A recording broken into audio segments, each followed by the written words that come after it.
Welcome, everyone. Thank you for joining me on Make It Make Sense. I'm your host, Monique Pressley, and I am excited for today, especially it's a Wow Wednesday. We have a really great guest. She's not a stranger to the show. I'm just waiting until I see her pop up in the chat. She can join us. But in the meantime, if it's your first time joining, then this is the place where we try to do exactly what the title says. Make it make sense. The things that are confusing, that are convoluted, the areas where you need clarity. We try to give you the who, the what, the where, the when, the how, the why. We try to give it all to you right here. And then, yes, a healthy amount of opinion, but we make it expert opinion to go along with it. And our guest for today, I see her already in the room. I'm resurrecting Wow Wednesdays, guys. Sometimes it's still wellness. It'll still be wellness, and it'll be wellness with this guest. But when I had a radio show, I used to have, and it was called Breathe Through It. I used to have Wow Wednesdays, and I started one last week. We had Tamika D. Mallory, and the Wow stands for Woman of Wonder. There's a relevant scripture for it. We'll get into all that today. But our Woman of Wonder, our Wow for this Wednesday is the one, the only, Lurie Daniel Favors. Can y'all please put some hearts on screen as we welcome my cousin to the chat? Hey, cousin. Hello. Oh, how are you? Things are singing. You know, we're busy get out the vote work here in New York City. We got a primary coming up. We got election. I mean, we have elections every year for the next 57 years in this state. So yeah, we're busy. We stay busy. How are you doing? I'm doing great, and I am excited to welcome you back to the show, but I'm especially excited because it's a Wednesday, and, you know, you're a woman of wonder. You're doing all kinds of things, and I looked at one of your posts that I think maybe I hadn't seen before, where you were, and it was really like just a Thanksgiving testimonial type post where you were talking about how you had gone on Karen Hunter's show once to talk about some of the work that you were doing there in New York, and then you went on again, and then you came a regular, and then you, and I would invite everybody to go back and look at that, because the notion of the pop-up people who just are overnight wonders, that's a myth.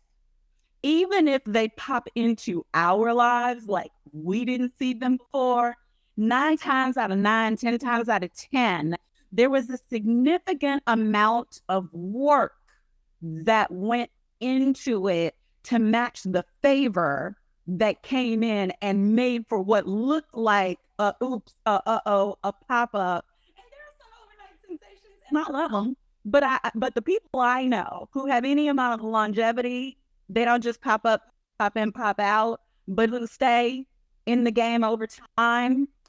They're like yourself.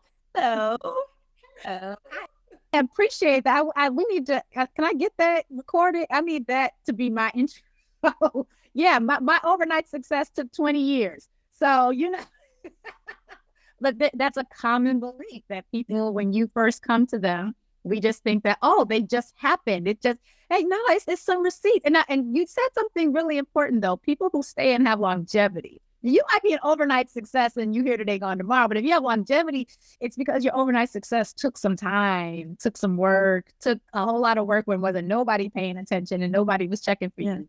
But that's how it often goes. Well, and that work sometimes isn't even related to honing your skills or gifts. It's honing your mental processes. It puts the don't quit in you because you get checked doing it when nobody's watching, and doing it because you love it, and doing it because you're called to it. And so then when the lights hit and the first bump in the road comes where everybody's watching, you don't quit because it's, please, quit the worse than that on the best side of the mountain. You know, like it doesn't get the same. Like it doesn't get the same. It doesn't feel the same because you know that there's been worse. Right. That's right. You know that there's been worse. And I see that all the time in you, because in your shows, you come from such a breadth of knowledge, just kind of an expanse of wisdom and knowledge. And that's not overnight. Thank you. Now that's Africana studies degrees. That's like trying to vote and being like confused. That's doing voting rights reform and repair and support. That's all the, and even it's funny because somebody would say, on your show, you seem comfortable. Like and I was like, well, there was a long time I used to have a podcast where I was educating Black people about their rights as consumers and I had to do the podcast because I was in private practice, and I was in private practice. Monique, as you know, you have to be able to not just have the legal skills, you have to be able to market them. And I was focusing on an area of law that I thought was very beneficial for Black people that most of us did not know anything about: consumer defense, Fair Debt Collection Practices Act, and the like. And so here I am, excited about all of these tools that exist in the law to help Black people get their financial lives together and prevent harassment, but nobody knew about it. So I couldn't just be like a lawyer. I had to be able to talk to people in our voice about uncomfortable issues, and so that matters. I spent, 20 years working with my husband and some colleagues of ours from college, creating community discussion circles. We used to have them every single week before we got mortgages and kids. And it was basically a Black person's, because you had to be like, you say 20 years? Yes, ma'am. I'm in my 40s. Yes, ma'am. But yes, to do a thing for that long. That's right. And what people would call the backside of the mountain. That's it. But that's where all the skills come. So we did that for 20 years, talking to Black people, still do it, talking to Black people with Black people in basically what I call, Alcoholics Anonymous helps alcoholics navigate their addiction to alcohol. Well, we create, basically, it's a white supremacy anonymous for those of us who have been forcibly addicted to whiteness and white supremacy and Black bodies. And it's basically a therapy support group. We have covered every single topic that I would talk about on my show. I've covered it 4, 5, 6 times in diverse Black spaces over years. And so nobody who has legs in this space is an overnight success. It all comes from the skills, from the labor, from what you were doing in the dark when nobody cared, when nobody knew you, but you were passionate and excited and committed and motivated and believed in your purpose. That's where your overnight success comes from. Many, many years of that. It's interesting that you would say that to me. I'm trying to look down on my notes and make sure I stay halfway on track, but I'm on track because I really just wanted to talk to the wild person today. So we can talk about whatever you want to talk about.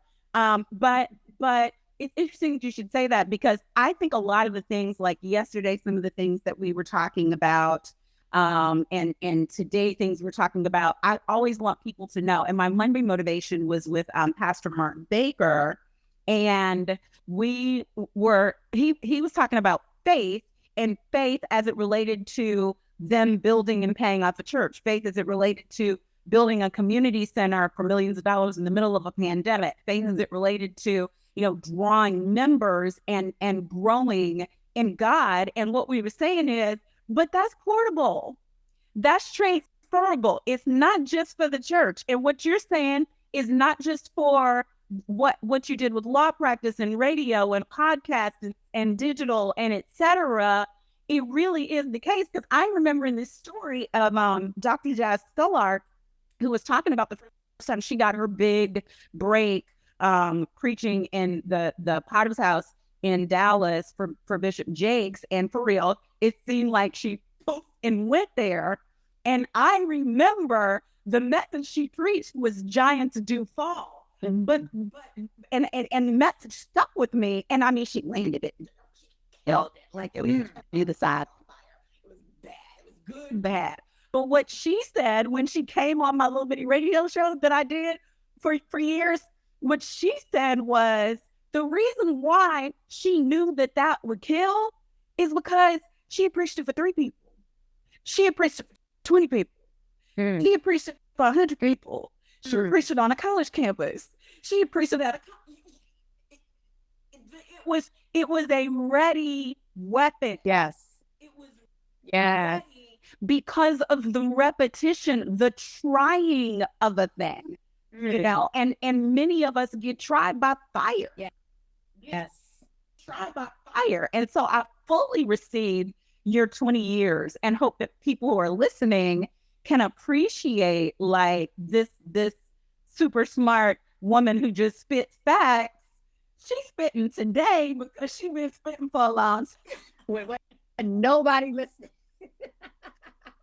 Except the people who needed it, right? The people who I was in service to. Like, it's something about honing skills while you are in service to other people that, to me, it's one thing to hone a skill for your own selfish gain. And I've got a lot of skills that I love to hone for my own selfish gain. I'm not opposed to being selfish. I'm a little petty, so I can own these things about myself. But when you are cultivating a set of skills in service to your community, in service to people, that's a different level of dedication. Because I'm not just trying to get it right for me. I'm trying to get it right for these people who I love. I'm trying to get it right for these people who I am in love with and whose freedom I believe in and whose freedom I am in love with, even if we haven't actually ever seen each other or met.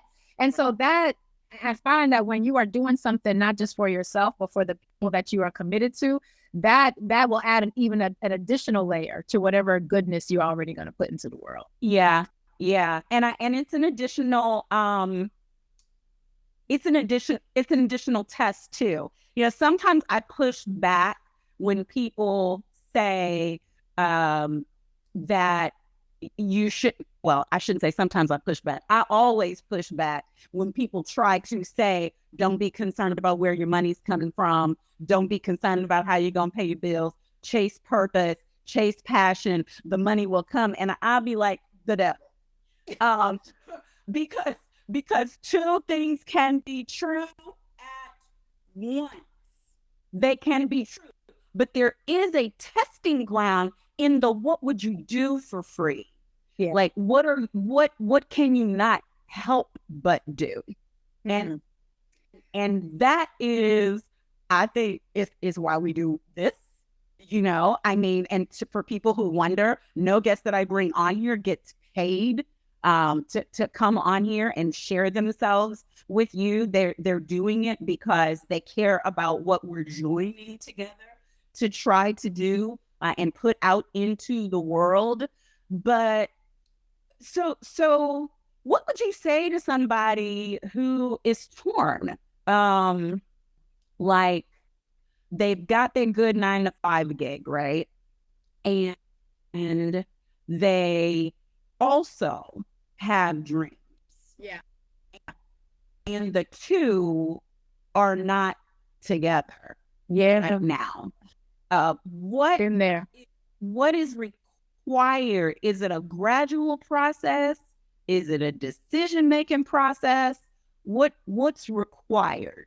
So I'm looking down because I'm taking notes. I take notes when I do interviews because that's how my thoughts flow better.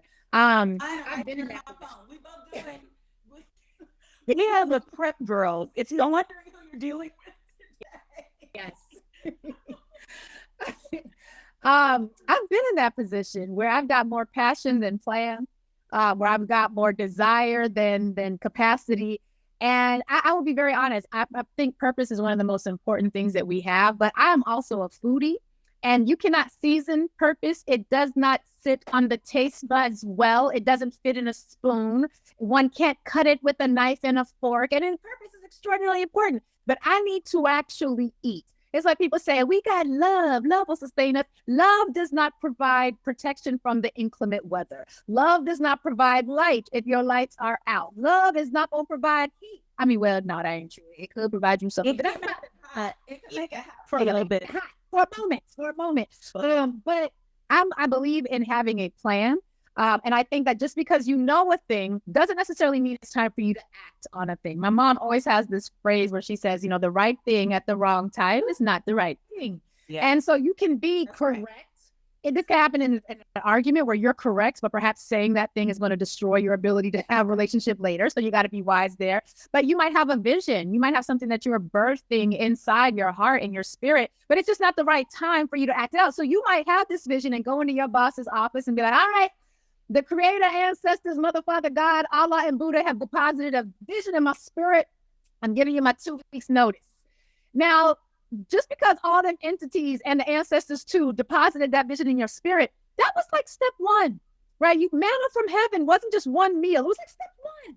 And you were supposed to allow that seed that got dropped in your spirit to germinate, to expand, to sprout, to grow. And you think about a seed, it goes through a lot to just before we see the sprout on, if this is the dirt, the top level of the dirt, and this is the little sprout coming up. Do you know how much activity had to happen, Monique, before you saw the sprout?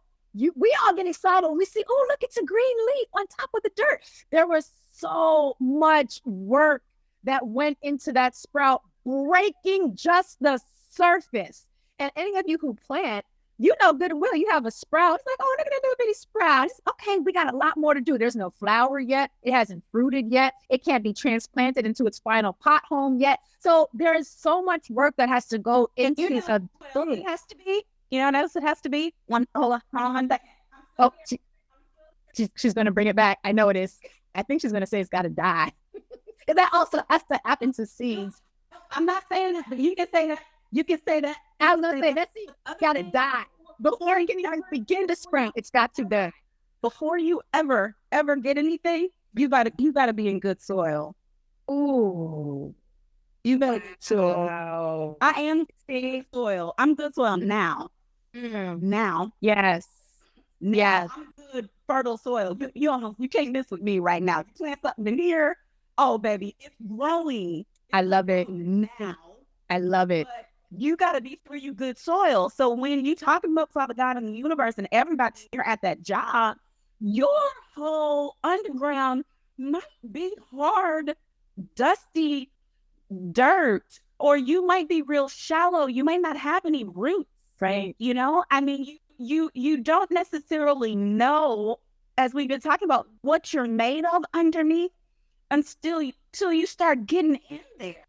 Come on. I hit so many rocks, bricks, empty bottle caps. I hit so much stuff when I had to start digging to start planting. That was a freaking process. And I was one of those people, at least one time, who went in and quit my job like a crazy person. I mean, I had done that at least. But again, I too. I too. It was still wrong. It was still unsafe. Yeah. I was single. I had no children. I was only responsible for me. When people come and ask me about that, about quitting a good 9-to-5 job, I'm like, if you do it, don't say I told you to do it, but be sure that the people that the Lord has given you charge over are not going to have to pay for your thus saith in a way that is unfair. Because that's also lacking integrity, right? That's you being selfish. What that really is in that scenario is you being selfish. You got excited about a dream, a seed, a hope, a vision, and you didn't do the work of planning. You didn't create, benchmarks. You didn't create any sort of metrics to let you know you're on the right path, the wrong path. You just decided, I got a plan. And so I don't have a plan. I got a dream, a vision, a spiritual awakening. And you lack integrity and lack discipline to do the work of supporting said spiritual dream. I don't doubt that you got a vision, but you ain't do the work to support it. And you know what my word tells me, regardless of whether I'm looking at the Bible, that's shown in Gohanzen's writings, or the Quran, you know what them good words tell me, and all the others too? Faith without works is dead. You got a lot of faith. You ain't put no work. You ain't do no work. Somebody in the chat said, count the cost. You ain't count nothing. You just counted your excitement. And this is something that in this day and age, I also have to guard against this. As a parent, as someone, I tell this to my kids and I realize I got to apply it to me too. Getting instant gratification, like deciding you got a vision and you want to tweet about it, you want to write about it, you want to blog about it, and get the instant gratification. Go, girl. Yes, sis. All right, bro. You gonna get it. Yes, king. Yes. And they're cheering because of your announcement, but you ain't done no work yet. You wanted the instant gratification of public applause and approval without the work of working in the soil, like of tilling the soil. You wanted all the benefits of being a sprouted, fruited, whole ass plant. Can we cuss? Sorry. Whole plant. But you ain't do the work of sprouting and tilling your soil. And so for a lot of guys, it's hard work as well. You think that once that sprout comes through, because you can have a plan, you can have good soil, you can have deep roots, you can have all of those things, and then still it's hard. And then still you got to deal with unforeseen elements and weather and people trying to come and eat and devour, and making wrong, bad decisions. I mean, it's still life. It will be life even with the plan. So, and I'm not saying any of this to discourage anybody. I'm really hoping that it encourages people, because if you think where you are now, you're not moving fast enough, baby, it's more than likely you right. Yes. Yeah. And the other challenge we have, I think, Monique, is also comparison points, right? Like I remember when I was in my 30s, there was this sister who I just really looked up to her. I still do. She's amazing, phenomenal international writer, just absolutely amazing. And I felt like I was so inadequate compared to I was like, I haven't done this. I haven't done that. I haven't done the other thing. And then, after a year or so of this, following her and admiring her and sort of, using her as an example of how far I had not come. Monique, this sister put out, happy birthday to me. This is 50. I was like, you 50? Well, of course you done did all the things. You got me beat by like 20 years. But the level of release that I felt from holding myself in comparison to someone who I was not qualified to be compared to, right? To be clear, she was perfectly fine. I was inappropriately comparing myself to someone who had lacked the earth multiple more times than I had. And we do this comparison thing. Like I have this vision and this plan, and look, they're working out their vision and their plan. Look at all the things that is coming to them. You don't know what they've been through. And you should be glad that they don't look like what they've been through, because chances are you would realize that your comparisons are misplaced. And when we are using other people's manifestations of their dreams and visions as a way of judging and evaluating where we're at in our life, we're missing the point. All that negative energy that you aiming at yourself should be going into tilling your soil and cultivating your plants. But we too busy comparing ourselves to other people. Yeah. Yeah, and shout out to the person who referenced me speaking Nichiren Daishonin. Shout out to all the Black Buddhists out there. Yes, indeed. I got the Nichiren Daishonin writings. Got it right next to Michael Hunzi. I'm with you. I got you. Yeah, and comparison is a thief of joy. And being able to find some happiness in the station you're in right now. I mean, to be able to be content, not complacent, not lacking ambition, not without a plan, not moving forward, but to just be able to see, wow, compared to where I was, because I'm the only person I compare myself to. That's right. Compared to that. That's right. This. And yes, this compared to that. Like I can see something forward. But lots of times I love the people in the chat who are talking about counting costs, and because things are expensive. Yes. And life choices are expensive. And so you may have thought that and you're probably right about it, that you had the talent and ability of the woman who you found out was decades ahead of you. But what I also find is true is, my senior pastor, Bishop Staples, would always call me Mopra, because I'm the Mo with Oprah, right? And there's for sure, there's that in me. I look at her and it gives me all of the aim for it, shoot for it, go for it, look to it, follow it, that she leaves enough, not just smoke, but fire, where it's hard to not see it, and it doesn't upset me at all. But what I also realize is I got these 3 other humans, and I'm responsible for this. That was my prayer answered. And my choice. And so the way that I move cannot be that path in that way, that timing, because in other areas, God saw fit to give me things that bring me an immeasurable amount of joy. Yeah. And also a weighty responsibility that is different than being a media maven and running any company and paying any bill and doing any of those things. And so I have to balance. It and look at the way I got prayers answered that worked for my life, the way I was meant to do things. And I see that same thing in you, because you're a growing, developing marriage, children, business, all at the same time. Tell me what that balance is like with our last few minutes. What balance? Who got balance? Where's she at? Who's she?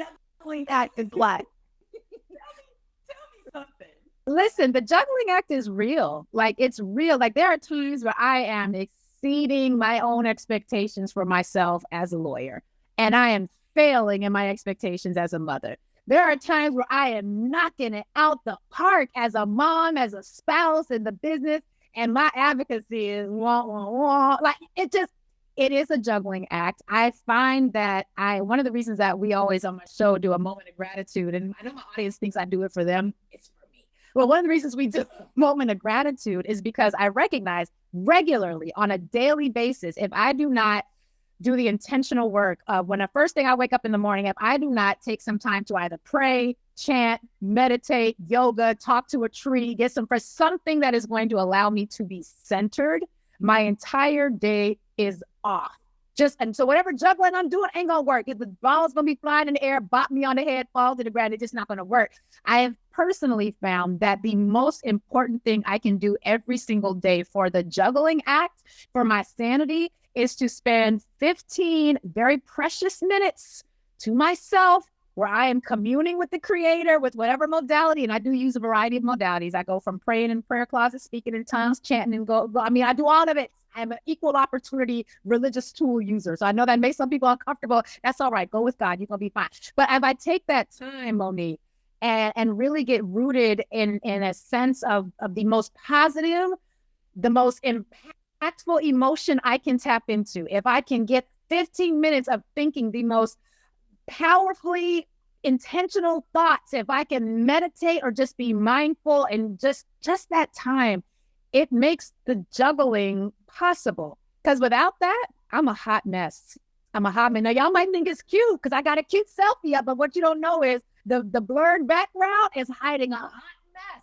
So for me, having a spiritual connection that I cultivate regularly, absolutely key. Otherwise, nothing is being juggled. It's things thrown in the air and landing as they will. So that's, I know other people have different processes, different approaches, but having a partner who believes in my vision for my life as much as he believes in his own, absolutely fundamental. Like, half the things that I'm able to do because of these two beautiful beings I helped to co-create could never happen if I did not have a partner, family, and support networks that are able to be like, yeah, girl, we see you dropping all them balls. Here, sis, let me help you. Let me help you with that. So a powerful community that is rooted in appreciation for who I am and what I can provide reciprocally, and a faith walk that is really intentional. And I hate to say it, but my prayers in the morning ain't for other people, it's for me. Because if I don't get myself centered, I'm no good for anybody else. Ask my kids. They know when mommy ain't meditated. They know. Well, and here's the thing. I love, of course, that you're yet another successful person saying that, because I had Erica Savage on just a few days ago. So that was, all my days really are a blur right now. That was last week, and we were talking about protecting your brain, and she was talking about what she does before she even gets out of the bed and how she makes sure she has something beautiful to look at, like some fresh flowers. She lets a little bit of the sun come in and hit her face that wakes her up. She says her affirmations in the morning before she proceeds to do anything. I have to have a morning routine or nothing. But what I want people to understand, and there are all kinds of people written all kinds of books. Like, I love The 5 a.m. Club by Robbie Sharma. That's a good book about just the magic of what can happen no matter what you use that sacred time for yourself doing, whether it's meditation, whether it's chanting, whether it's praying, whether it's all of the above, whether it's exercising, whether it's, walking around in circles, because that's what you get off to, sitting around. It doesn't even matter what you do with it. It's taking that time for yourself. And I just want to share, this is hilarious. This morning, I had to send some, I was talking to one of my family members last night, and I was doing what I do at the end of the day, which is kind of like ramble on. Well, it could be this, it could be this, it could be this. But then this morning, after I had my time, after I dropped off my kids, I sat down, started writing a text message, and it was and so they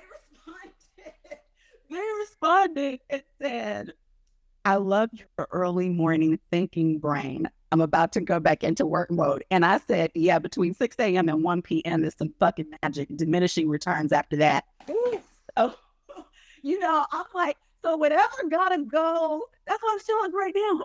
Whatever is important watch me after I have my time, and oh yeah, it's gonna be hot sauce, baby. Yeah, it's gonna be hot sauce. But the further we go along into that, now I can rally.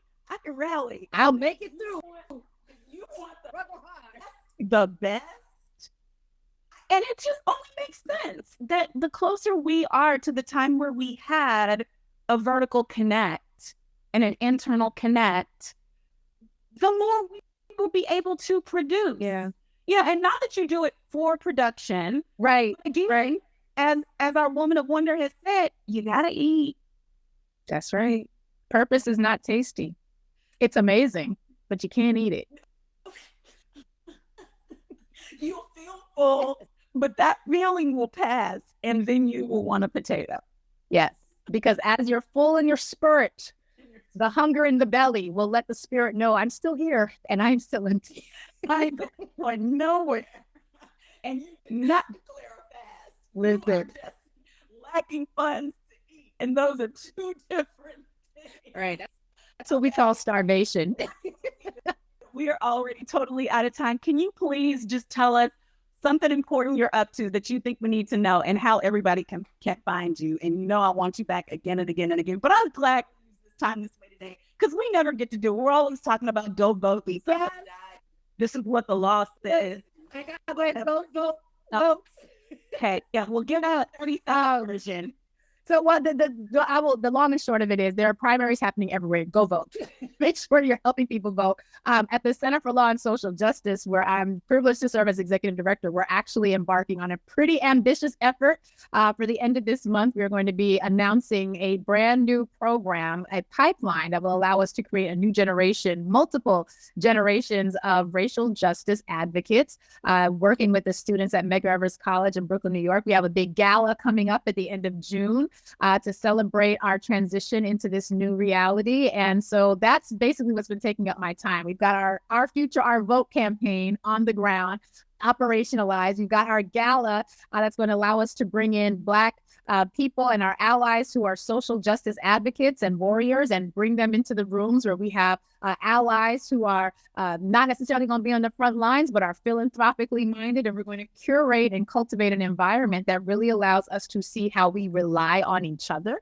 And we have to be connected in a way, connect different parts of our community in ways that will allow us to really prepare for what's happening in the country right now. We need a different level of engagement when it comes to civil rights, fighting for our rights as Black people, as people of African descent, people of color, LGBTQ rights under attack, book bans everywhere. There is a lot coming at us, and we're seeing the rise of the Confederacy again. And so we have to make sure that we're doing our part to prepare our audience, our constituents, to be able to confront that in meaningful, data-driven, informed, research data-driven. I keep stressing that because we can't just have good movements. We got to have good movements supported by good data, but to do that in ways that allow us to really meet the moment. Because we, Monique, yourself, I, folks like us, we are trying to create a type of freedom that we've never actually seen in this country, while those who are trying to prevent it are using playbooks that the Daughters of the Confederacy helped to write. They're using the playbooks that they crafted in the 16, 17, and 1800s. So they're much more experienced at the repression than we are at building freedom, which is why we got to make sure our institutions are doing the work of preparing our people. So that's what's taking up my time. Where do we go to support that? When's it happening again, and where do we? The gala is going to be June 28th here in New York, Brooklyn, New York. And you can go to our website, clsj.org. That's C for Center, L for Law, S for Social, J for Justice, clsj.org. Go to our events page and you'll see all the information there. Okay, because we want to support you and your endeavors trying to help get us together. I thank you so much for sharing today, because there are people who want to emulate you. People who admire you, me, I'm one of the people, and it's mutual. It's good for us. To me, it's good that we get this time where we can kind of figure out, okay, but what's in the secret sauce? Because, you know, I think sometimes we make it look way easier than it is, and ain't nothing for real easy about it. There's a lot of joy in it. Yeah, a lot of joy in it, but it's not easy. So well, I applaud you on your journey.